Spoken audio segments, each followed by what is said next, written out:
Oregon versus Oregon State. Dan Lanning bounces back. Dylan Gabriel looking like a Yep. superstar. I mean, this defense looked much better put together. It looked like the team was playing together as a whole, just doing very well together. This looks like the Oregon team that everybody thought.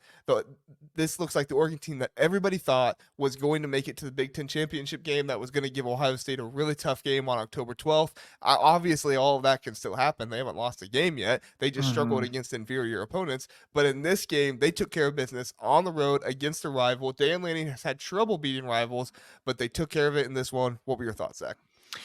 I mean, I think you touched on it in your opening statement about it. Uh, Oregon looks like a national title contender again. And granted, it's one game.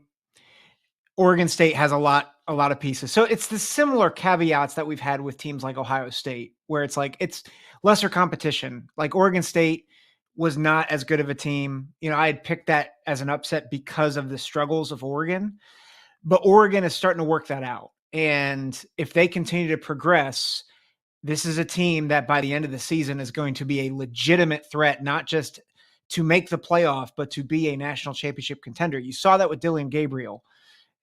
Big plays, 20 24 for 291 yards, had 4 carries for 64 yards, including, I think, a 54-yarder. Just was phenomenal. Defensively, it should have been 7, not 14, but refs don't exactly know what roughing the passer is. And that happened in multiple games. I think they confused sack for roughing the passer or legal block for roughing the passer, but I digress. Oregon was explosive. They were nasty defensively. They put a lot of pressure on the offensive line, really solidified. Tez Johnson, man, Jordan James, like these guys, bona fide superstars. And you're still trying to get Evan Stewart kind of in the flow and Trayshawn Holden. This is going to be a problem team. And looking at the scope of the rest of the Big Ten, we were concerned about some of these games, particularly the away games. I'm not nearly as concerned about Purdue anymore, not nearly as concerned about Michigan anymore, not nearly as concerned about Wisconsin anymore. So you look at how they looked in that game and you look at how their schedule is shaking out. Oregon's a real threat.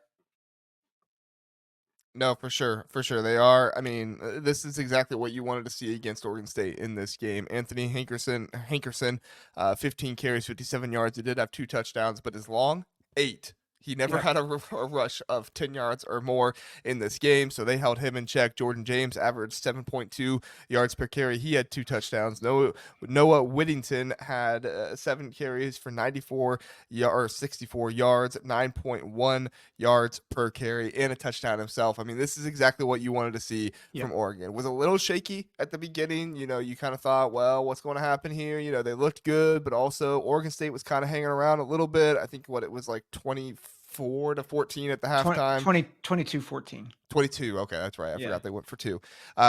They went for 2, didn't get a field goal. So 22-14 at the halftime. So you're kind of like, but then they shut them out in the second half, Yep. and Oregon scored. Oregon scored 27 points in the second half, and Oregon State scored 0. So definitely the confidence boost that I think Yep. Oregon needed, and definitely the kind of team working together that they needed as well. So Yeah. good stuff there for Oregon. All right,